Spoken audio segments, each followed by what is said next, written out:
Les prochaines 4 postures sont Marichyasana A, B, C et D. A et B sont des flexions en avant.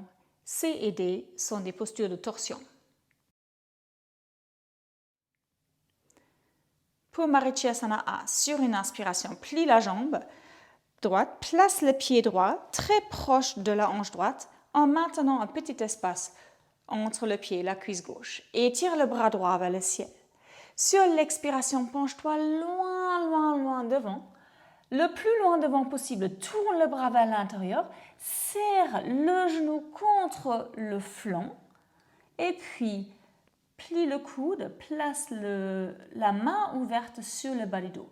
Puis roule l'épaule gauche en arrière, place le poignet gauche dans la main droite. Allonge ton buste vers le mur devant toi et sur l'expiration, pars plus loin devant. Pendant toute la posture, presse ton épaule droite contre le tibia pour reculer le tibia pour re-ancrer éventuellement l'ischio droit un peu plus dans le sol. Très souvent, il ne touche pas. Pendant que tu tires ton buste vers l'avant. Reste pour 5 respirations. Puis sur une inspiration, regarde vers l'avant. Lâche la main gauche derrière le dos. Maintenant, ici, l'entrée dans le vinyasa est encore un peu particulière.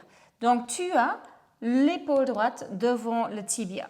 Place la main droite à côté de ton pied droit. Place la main gauche à côté de la cuisse. Presse fermement le tibia contre le bras. Soulève déjà le pied du sol. Puis penche-toi en avant, soulève le bassin. Plie la jambe gauche pour tirer le pied gauche en arrière pour venir en Chaturanga Dandasana. Inspire, chien tête en haut. Expire, chien tête en bas. Plie les jambes, regarde vers l'avant et ressaute dans une position assise pour faire le deuxième côté. Sur les feuilles de pratique, très souvent, on ne peut pas vraiment bien voir qu'est-ce qui se passe exactement en Marichyasana B. Alors, c'est la même posture que A, c'est-à-dire une flexion en avant. Par contre, la deuxième jambe, elle est en demi-lotus. Donc, plie ta jambe gauche pour amener ton pied gauche en demi-lotus. Laisse tomber le genou vers le sol. Plie la jambe droite. Maintenant, si le genou est super haut, penche-toi un peu vers la gauche pour ramener le genou vers le sol. Puis étire le bras droit vers le ciel. Penche-toi en avant. Essaie de toucher le mur devant toi. Tourne le bras vers l'intérieur. Place l'aisselle le plus bas devant le tibia possible. Et puis plie le coude. Entoure la jambe. Place la main ouverte sur le bas du dos. Et puis roule ton épaule gauche en arrière. Et place le poignet gauche dans la main droite. Presse ton bras contre le tibia pour reculer la hanche droite pendant que tu pars vers l'avant.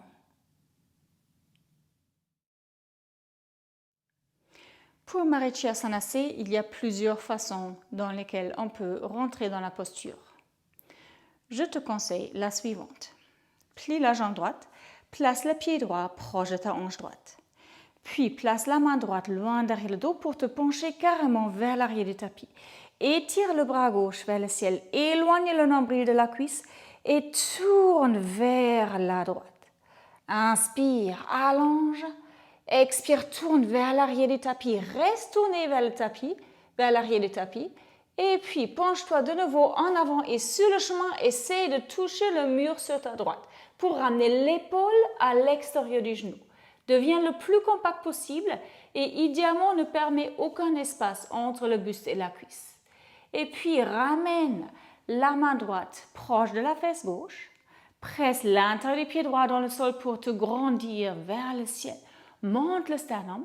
Presse le bras contre la cuisse contre le bras pour tourner vers l'arrière de la salle. Reste 5 respirations. Si tu as peut-être des longs bras, ce qui n'est pas mon cas, et si tu as pu placer ton épaule à l'extérieur du genou, tu peux essayer de créer le lien avec les bras derrière le dos. Donc, tout pour ça, tourne le bras gauche vers l'intérieur, plie le coude pour amener la main vers l'arrière du dos. Et puis étire le bras droit vers l'arrière. Place la main droite dans le poignet gauche. Inspire, presse l'intérieur du talon dans le sol, grandis-toi et tourne vers l'arrière de la salle.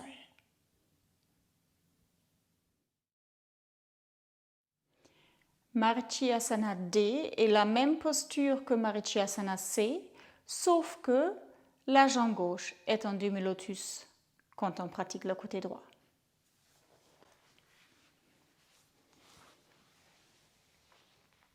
Donc, place le pied gauche en demi-lotus, le mieux possible. Place le pied droit devant la hanche. Et tu vois déjà ici, ça devient un peu plus compliqué. Pour la plupart des élèves, moi inclus, cette posture est très difficile d'accès. Donc, pour modifier la posture, place peut-être l'intérieur de ton coude gauche devant le genou droit.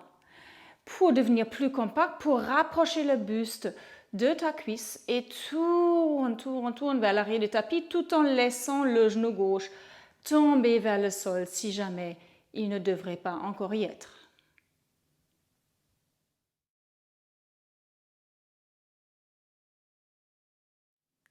Si tu fais partie des personnes qui commencent à s'effondrer vers l'arrière, le moment qui plient les jambes pour placer les pieds proches du bassin, et si c'est impossible pour toi de redresser ton buste, je te conseille d'utiliser des briques.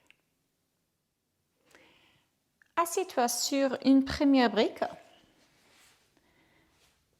et place la deuxième brique en longueur sous ta jambe qui restera tendue. Plie la jambe droite, étire le bras droit vers le ciel et penche-toi en avant. Tu vas voir que ça va être probablement plus accessible de se pencher en avant pour Marichyasana A.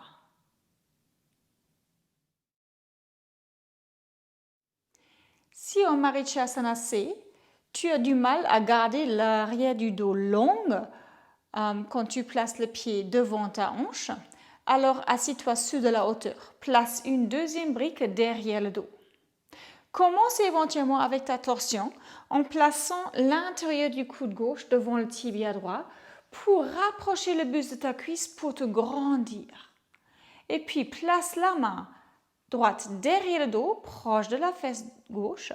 Grandis-toi et tourne. Et éventuellement, au bout de quelques respirations, tu vas pouvoir placer ton coude à l'extérieur du genou pour pousser le coude contre la jambe et pour résister la cuisse vers la droite pour aller plus loin dans la torsion.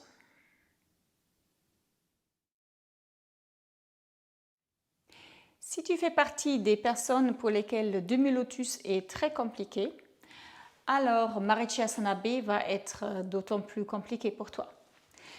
Plie alors ta jambe gauche, place le pied gauche le mieux possible en demi-lotus. Ça peut être plus loin, dans ce cas-là avec le pied bien fléchi ou un peu plus proche de la hanche.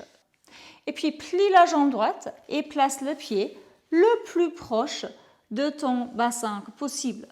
Et au départ, peut-être, tu as les mains derrière le dos. Ici, plutôt que de t'effondrer vers le sol, alors redresse ton buste le plus possible, rapproche le nombril de ta cuisse tout en laissant le genou gauche partir vers l'avant, mais également en raffermissant le genou gauche vers le genou droit.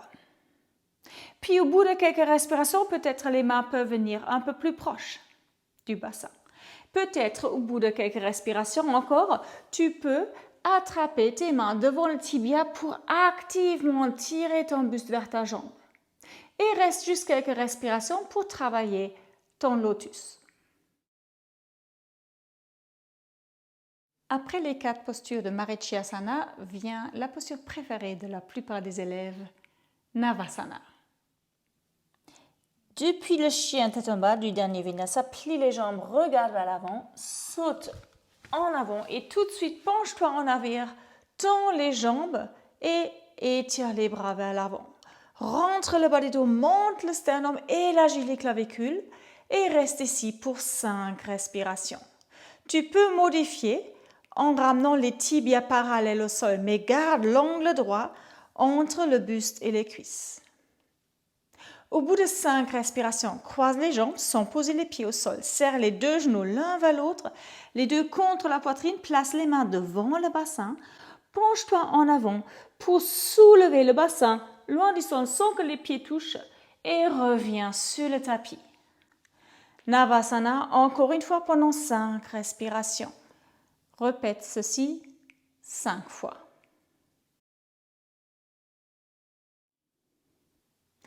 Des fois, c'est compliqué de soulever le bassin loin du sol sans que les pieds touchent. Alors, éventuellement, tu peux utiliser des briques que tu places devant le bassin de la largeur de tes épaules.